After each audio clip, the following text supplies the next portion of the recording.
Hello दोस्तों, मेरी नई कहानी में पुनः आप लोगों का स्वागत है। आज हम आपके लिए लेकर आए हैं बहुत ही प्यारी कहानी सच्चा प्यार। आइए कहानी शुरू करते हैं। नमन न्यूयॉर्क अपने बिजनेस मीटिंग के लिए गया था और अब वहां का सारा काम ख़त्म करके आज इंडिया लौटा था। नमन मुंबई एयरपोर्ट पर इंतज़ार कर रहा था अपने ड्राइवर का, क्योंकि उसके ड्राइवर ने बोला था कि वो एयरपोर्ट पिक करने के लिए आने वाला है। काफ़ी टाइम हो गया था लेकिन वो नहीं आया और ना ही उसका कॉल लग रहा था। कुछ देर बाद नमन का फ़ोन भी स्विच ऑफ हो गया क्योंकि चार्ज नहीं था। इंतज़ार करते करते बहुत टाइम हो गया था तो नमन ने सोचा कि वो टैक्सी से ही चला जाए। फिर वो अपना सारा सामान लेकर एयरपोर्ट से बाहर निकला और टैक्सी की राह देख रहा था कि कोई आए। तभी एक टैक्सी आते देख नमन उसे हाथ दिखाकर रोका और जैसे ही बैठने गया तो एक लड़की दूसरे साइड से टैक्सी में बैठ गई। नमन ने कहा कि ये टैक्सी उसने रोकी है तो वो बोली, तो क्या हुआ, बैठी तो मैं पहले ना, आप दूसरी टैक्सी ले लो। नमन फिर उससे कहा कि आपको किस तरफ जाना है। उसने कहा मैं कहीं भी जाऊं, आपको उससे क्या मतलब। उसका ये सब सुन के नमन को थोड़ा गुस्सा आने लगा। एक तो मैं कब से इंतज़ार कर रहा हूँ, ड्राइवर नहीं आया मेरा, और ये इधर मुझसे बहस कर रही है। फिर नमन भी टैक्सी में बैठ गया और बोला भैया चलो। वो लड़की ज़्यादा कुछ नहीं बोली और आगे चल के उसका घर आ गया तो वो नमन से पहले ही उतर गई और नमन आगे निकल गया टैक्सी में। फिर जब नमन को प्यास लगा तो वो पानी पीने के लिए पीछे वाली सीट से पानी की बोतल लेने गया तो देखा उधर एक छोटा सा हैंड पर्स था जिसमें एक पैन कार्ड, आधार कार्ड और एक छोटी सी डायरी थी। वो पर्स उस लड़की का था। नमन ने ड्राइवर को बोला कि देखो ये उस लड़की का पर्स इधर छूट गया है, तुम इससे पुलिस स्टेशन में जाके जमा कर देना। फिर वो ड्राइवर बोलने लगा कि नहीं साहब, मैं नहीं पढ़ना चाहता ये पुलिस के चक्कर में। वो 10 सवाल पूछते हैं, बार बार पुलिस स्टेशन बुलाते हैं। मैं ठहरा एक ड्राइवर, दिन भर गाड़ी चला के कुछ पैसे कमाता हूँ, अगर पुलिस स्टेशन के ही चक्कर काटते रह गया तो खाऊंगा क्या। साहब ये काम आप ही कर दो, आप पुलिस स्टेशन जाके जमा कर देना। फिर नमन ने सोचा ठीक है, मैं एक जिम्मेदार नागरिक होने के कारण ये तो कर ही सकता हूँ, और फिर नमन का घर आ गया। नमन ड्राइवर को उसका भाड़ा देकर उतर गया। नमन के घर में नमन के अलावा उसके मम्मी पापा रहते हैं। नमन उनसे मिला, उनका हालचाल लिया और पूछा कि ड्राइवर आया क्यों नहीं एयरपोर्ट पर मुझे लेने।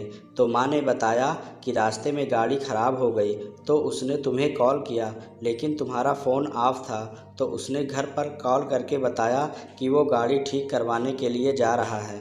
नमन ने कहा ठीक है और अपने कमरे में चला गया आराम करने।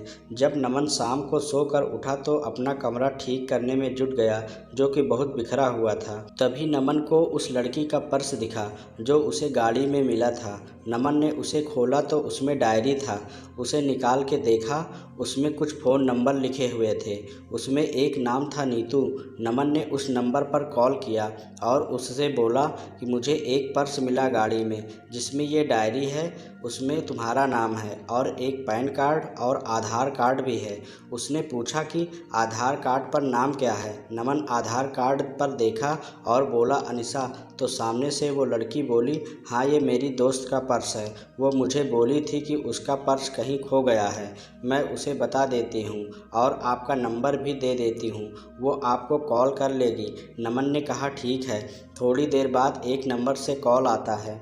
फ़ोन उठाते ही सामने से एक लड़की बोलती है मेरा पर्स आपके पास है। नमन ने कहा आप कौन। तो वो बोली वही जिसका पर्स आपके पास है, जिसमें मेरा कुछ बहुत ज़रूरी सामान है।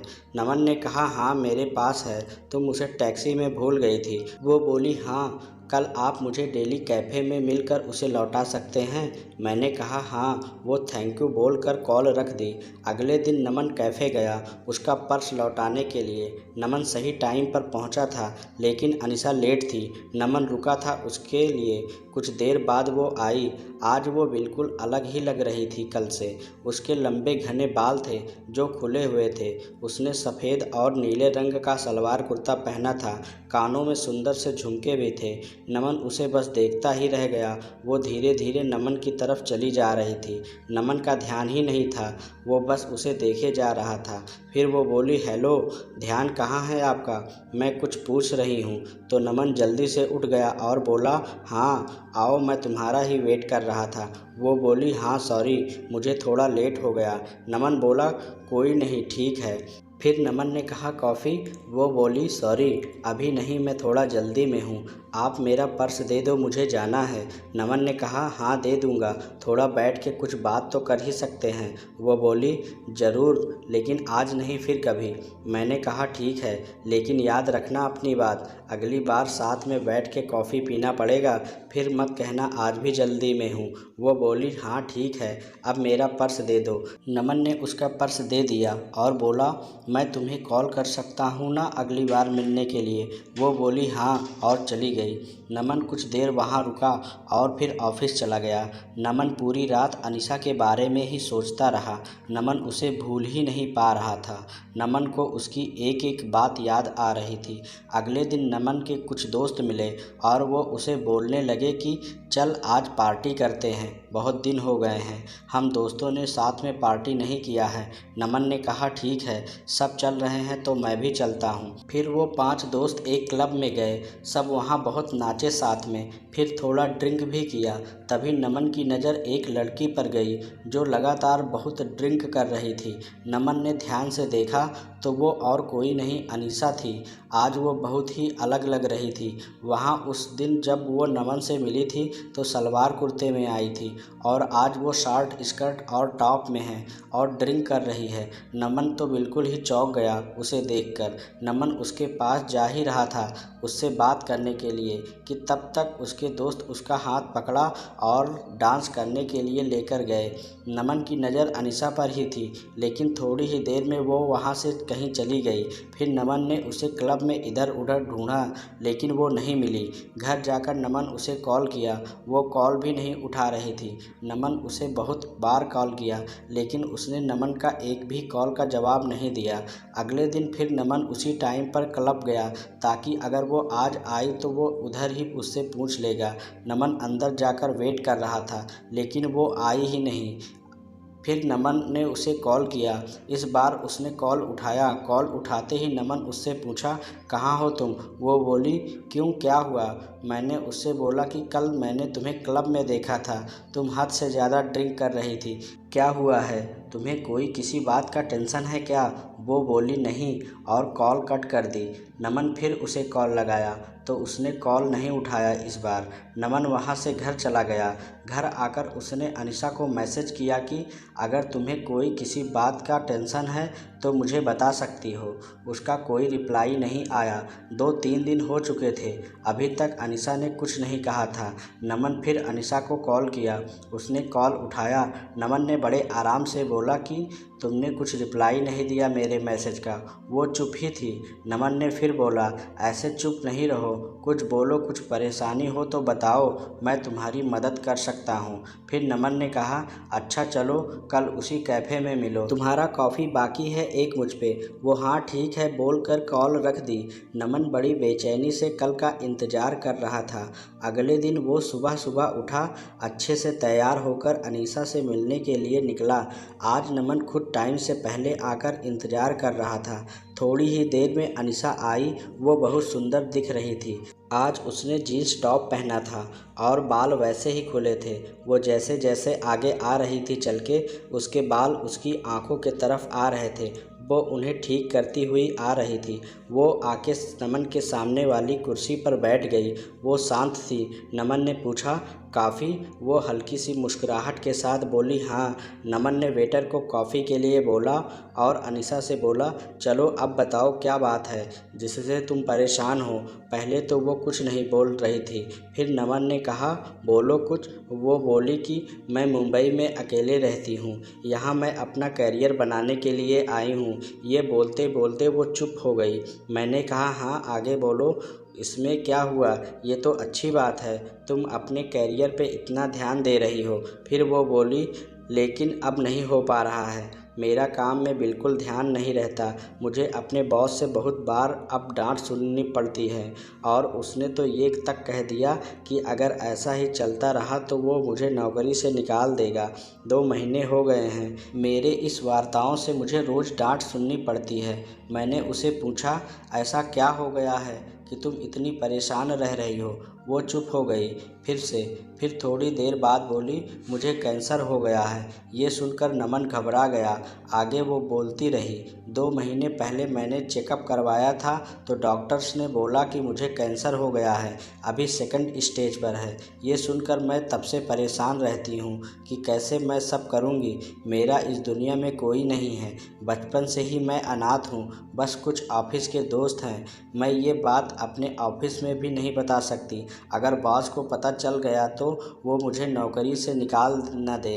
3 महीने पहले ही मेरा प्रमोशन हुआ है, मुझे हेड ऑफ़ द डिपार्टमेंट बनाया गया है और ये सब हो गया। मैं अब क्या करूं? कुछ समझ नहीं आ रहा है। ये सब सुनकर नमन ने धीरे से उसका हाथ अपने हाथ में लिया और बोला, तुम अकेले नहीं हो, मैं तुम्हारे साथ हूँ। वो चुपचाप नमन की ओर देखने लगी। नमन ने कहा, हाँ तुम सही सुन रही हो। मैं तो उसी दिन से तुम्हें पसंद करने लगा था जिस दिन तुम अपना पर्स लेने के लिए मुझसे मिलने आई थी। ये सुनकर उसने अपना हाथ पीछे कर दिया। नमन ने पूछा, क्या हुआ, हाथ क्यों हटा लिया तुमने? वो बोली, नहीं ये सब ठीक नहीं है, मेरी ज़िंदगी का ही भरोसा नहीं है और मैं तुम्हें मेरे वजह से कोई परेशान नहीं दे सकती। नमन उसे प्यार से समझाया कि नहीं, तुम मुझे कोई परेशानी नहीं दे रही हो। मैं तुम्हारा ध्यान रखना चाहता हूँ, तुम्हें अपनी ज़िंदगी का हिस्सा बनाना चाहता हूँ। मैं हमेशा तुम्हारे साथ रहूँगा, कभी तुम्हें अकेला नहीं छोड़ूँगा। वो बोली, नहीं तुम समझो, कल को पता नहीं मैं रहूँ या ना रहूँ, तुम क्यों खुद को किसी परेशानी में डाल रहे हो? नमन उसे बहुत समझाया लेकिन वो नहीं मानी और चली गई। नमन उसके पीछे गया, उसका हाथ पकड़ के रोका और उससे कहा, तुम्हें कभी भी किसी की ज़रूरत हो तो मैं हमेशा तुम्हारे साथ रहूँगा। और फिर अनीसा चली गई। नमन उसे रोज़ उसका हाल पूछता था, वो डॉक्टर के पास चेकअप के लिए गई कि नहीं, टाइम पर सब दवाइयाँ ले रही है कि नहीं। उस दिन के बाद नमन ने कभी उसे अकेला नहीं महसूस होने दिया। नमन उसे रोज़ फ़ोन करता था, उसका हाल पूछता था। 4 महीने हो चुके थे ऐसे बात करते करते। एक दिन शाम को फ़ोन पर बात करते करते अनीसा बेहोश हो गई। नमन उसे पुकारता रहा लेकिन वो कुछ नहीं बोल रही थी। नमन तुरंत उसके घर जाने के लिए निकल गया। उधर पहुंचा तो देखा कि अनीसा के घर पर कोई नहीं था। फिर उसके पड़ोसियों से पूछा तो पता चला वो उसे हॉस्पिटल लेकर गए हैं। मैं तुरंत हॉस्पिटल पहुंचा, इंक्वायरी डेस्क पर उसके बारे में पता किया और उसके रूम की तरफ गया। वहाँ 2-3 लोग खड़े थे जो अनीसा को हॉस्पिटल लेकर गए थे। नमन उनसे पूछा कि क्या हुआ अनीसा को, तो वो बोले कि अनीसा अपने घर में बेहोश होकर गिर गई थी। वो तो उसके घर का दरवाज़ा थोड़ा खुला था तो एक बच्चे का बॉल खेलते खेलते उसके घर में चला गया तो हमने जाकर देखा ये बेहोश पड़ी थी। अनीसा अकेले रहती है या तो हम उनसे हॉस्पिटल लेकर आए। तभी आईसीयू से एक डॉक्टर बाहर आए और बोले अनीसा की हालत ख़राब है, हमें उसका ऑपरेशन करना पड़ेगा। नमन ने पूछा, ऑपरेशन के बाद अनीसा बिल्कुल ठीक हो जाएगी ना? डॉक्टर ने कहा, अभी कुछ बोल नहीं सकते। नमन ने कहा, डॉक्टर आप ऑपरेशन की तैयारी कर लीजिए और पैसे की कोई फिक्र ना करें। ये सुनकर डॉक्टर चले गए। पूरे 5 घंटे बाद ऑपरेशन रूम से डॉक्टर बाहर आए। नमन जल्दी से डॉक्टर के पास गया और पूछा, अनीसा कैसी है? डॉक्टर ने कहा, ऑपरेशन सक्सेसफुल हुआ, घबराने की बात नहीं है कुछ। नमन के जान में जान आई। उसने पूछा, क्या मैं अनीसा से मिल सकता हूँ? डॉक्टर ने कहा, अभी नहीं, कुछ देर बाद। नमन ने कहा, ठीक है। फिर नमन बाद में अनीसा से मिला। वो नमन को देखकर रोने लगी। नमन उसके पास बैठा था। उसने कहा कि बोला था ना मैं हमेशा तुम्हारे साथ रहूँगा। ये सुनकर अनीसा और रोने लगी। नमन उसे चुप कराया और कहा, अभी अभी तुम्हारा ऑपरेशन हुआ है, ऐसे में तुम्हें रोना नहीं चाहिए। हम दोनों बहुत देर तक एक दूसरे का हाथ पकड़कर बैठे थे। फिर वो दोनों घर आए। नमन उसका बहुत ध्यान रखता था। नमन ने अनीसा के बारे में अपने घर वालों को बता दिया था। तो अब वो अनीसा के साथ ही रहता था, उसका ध्यान रखता था। जब अनीसा पूरी तरह से ठीक हो गई तब दोनों ने शादी कर ली और हमेशा के लिए दोनों एक साथ हो गए। तो दोस्तों, आपको यह कहानी कैसी लगी हमें कमेंट बॉक्स में ज़रूर बताना। अगर आप नए हैं तो वीडियो को लाइक और चैनल को सब्सक्राइब ज़रूर करना। धन्यवाद।